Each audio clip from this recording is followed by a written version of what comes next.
नमस्कार, मैं प्रियंका। आप देख रहे हैं 4 PM। एक तरफ अमित शाह ने 2/3 यानी कि 360 सांसद जुटाने के लिए अपनी पूरी ताकत लगा रखी है, तो वहीं दूसरी तरफ स्पीकर ओम बिरला का एक्शन होते ही कैसे बागी सांसदों की सांसदी खारिज होने की नौबत आ गई है और बागी नेताओं को नोटिस जारी होते ही आखिर क्यों अमित शाह ने अचानक से इमरजेंसी मीटिंग बुलाई है, कैसे बवाल खड़ा हो गया है, आपको एक एक करके बताएंगे। लेकिन खबर में सबसे पहले शुरुआत बिग ब्रेकिंग से करते हैं। आपको बता दें, लेटेस्ट खबर निकलकर सामने आई है कि असल टीएमसी को लेकर अब नोटिस जारी कर दिया गया है। ममता बनर्जी और ऋतुप्रीत बनर्जी को चुनाव आयोग ने नोटिस थमाया है और 6 जुलाई तक जवाब तलब किया गया है। तो आप देख सकते हैं कि गृह मंत्री अमित शाह के ऑपरेशन लोटस में स्पीकर ओम बिरला और मुख्य चुनाव आयुक्त ज्ञानेश कुमार कितनी बुरी तरीके से फंसते हुए नजर आ रहे हैं। कायदे से तो बागी सांसदों की सांसदी को स्पीकर ओम बिरला को खारिज कर देना चाहिए था, लेकिन फिलहाल जिस तरीके से बेतुकेपन का तमाशा बनाया गया है, इसको लेकर एक तरफ जहां स्पीकर बिरला की डबल फजियत हो रही है, वहीं दूसरी तरफ लोकसभा अध्यक्ष ने पलटी मार दी है।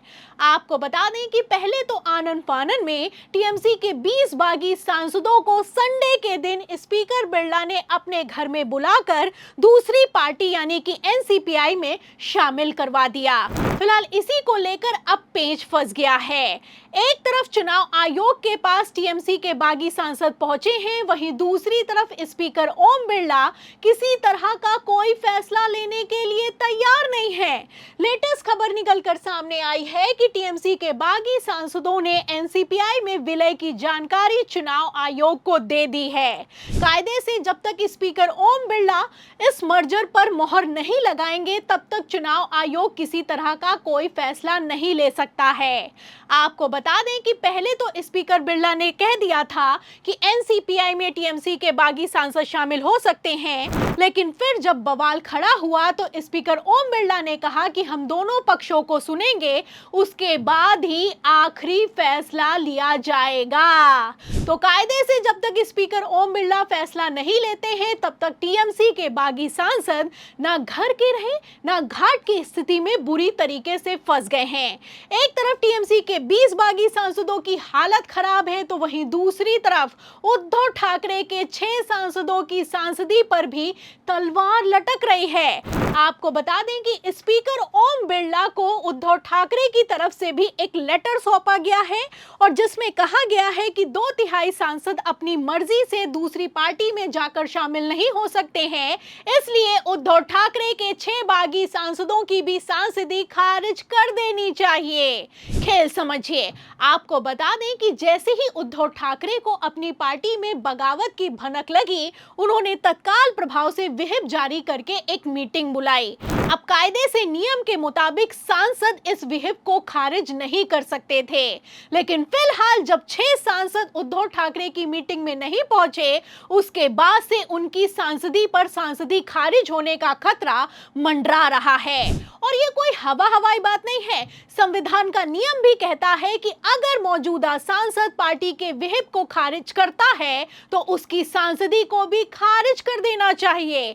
आप देख सकते हैं कि संविधान की 10वीं अनुसूची, जो कि दल बदल विरोधी कानून के तौर पर जानी जाती है, उसमें साफ साफ लिखा है कि अगर सदस्य अपनी स्वेच्छा से अपनी मूल पार्टी की सदस्यता छोड़ देता है या फिर कि पार्टी के व्हिप के खिलाफ वोट देता है, तो इसे दल बदल माना जा सकता है। ऐसे मामलों में सदस्यों को अयोग्य ठहराया जा सकता है। तो आप देख सकते हैं कि संविधान के नियम, कायदे, कानून के आगे स्पीकर ओम बिरला भी मजबूर दिखाई दे रहे हैं। मतलब कि पहले तो आनन फानन में एनसीपीआई में टीएमसी के 20 बागी सांसदों को शामिल करवा दिया गया था, लेकिन अब रातों रात पूरा खेल पलटता हुआ नजर आ रहा है। एक तरफ टीएमसी के सांसद न घर के रहे न घाट की स्थिति में फंस गए हैं, वहीं दूसरी तरफ उद्धव ठाकरे के 6 सांसदों की सांसदी भी विहिप खारिज करने के चक्कर में जा सकती है। आपको बता दें कि टोटल सांसदों की संख्या होती है 26। अमित शाह ने सोचा कि अब तक के सबसे बड़े ऑपरेशन लोटस को अंजाम देकर 360 के सांसदों की संख्या जुटा लेंगे, लेकिन फिलहाल अब यहीं पर पेंच फंस गया है, क्योंकि एक तरफ ममता बनर्जी ने बागी सांसदों पर एफआईआर दर्ज करवाई है, वहीं दूसरी तरफ चुनाव आयोग में भी ममता बनर्जी का दावा मजबूत है। आपको बता दें कि असल टीएमसी को लेकर ममता बनर्जी ने पहले ही चुनाव आयोग को पत्र लिख दिया था। फिलहाल इसी के चलते चाहे अनचाहे मुख्य चुनाव आयुक्त ज्ञानेश कुमार ममता बनर्जी और ऋतुव्रत बनर्जी को नोटिस जारी करके 6 जुलाई तक जवाब तलब करने के लिए मजबूर हो गए हैं। तो फिलहाल चौतरफा अमित शाह का पूरा मास्टर प्लान फेल होता हुआ नजर आ रहा है।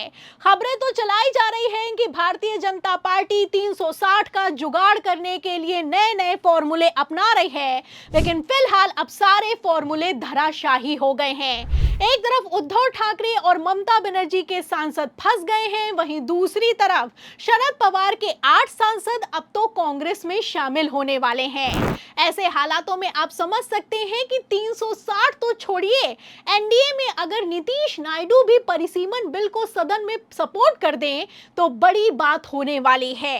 फिलहाल अगर मौजूदा आंकड़ों की बात की जाए तो सब कुछ जोड़कर अभी भी एनडीए के पास सिर्फ और सिर्फ 318 सांसद हैं, मतलब कि लगभग 360 से 42 सांसद कम हैं। आप अच्छे से जानते हैं कि परिसीमन बिल को लेकर जिस तरीके से अमित शाह ने प्लान बनाया है, ऐसे हालातों में यह बिल अमित शाह के लिए नाक का सवाल बन चुका है। फिलहाल एक तरफ जहां बागी सांसद फंस गए हैं, वहीं दूसरी तरफ अमित शाह की तरफ से अचानक से आनन फानन में अर्जेंट मीटिंग बुलाई गई है। खबर है कि अमित शाह संग नितिन नवीन की मैराथन बैठक हुई है। रातों रात बीजेपी की सेंट्रल टीम में बड़ा फेरबदल होने वाला है। तो अमित शाह बागी सांसदों को मंत्री पद ऑफर करके मोदी कैबिनेट में एडजस्ट करना चाहते हैं। अमित शाह ये अच्छे से जानते हैं कि अगर दबाव पड़ेगा तो सांसद पलटी मार सकते हैं। फिलहाल जिस तरीके से अमित शाह ने अचानक से अर्जेंट मीटिंग बुलाई है, स्पीकर ओम बिरला ने बागी सांसदों पर आखिरी फैसला नहीं लिया है और मुख्य चुनाव आयुक्त ज्ञानेश कुमार ने असल टीएमसी को लेकर नोटिस जारी किया है। ऐसे हालातों में क्या अमित शाह अपना पूरा सिस्टम लगाकर भी सदन में 2/3 बहुमत जुटाने में कामयाब होंगे? इस सवाल के जवाब में पूरी रिपोर्ट पर आपको क्या लगता है? इंडिया वर्सेस एनडीए में इस बार कौन बाजी मारेगा? जो भी आप सोचते हैं हमें कमेंट बॉक्स में जरूर लिखें। वीडियो को ज्यादा से ज्यादा शेयर करें, हमारे चैनल को लाइक करें, सब्सक्राइब करें, ज्वाइन करें। फिर मिलते हैं अगली खबर के साथ, तब तक के लिए धन्यवाद।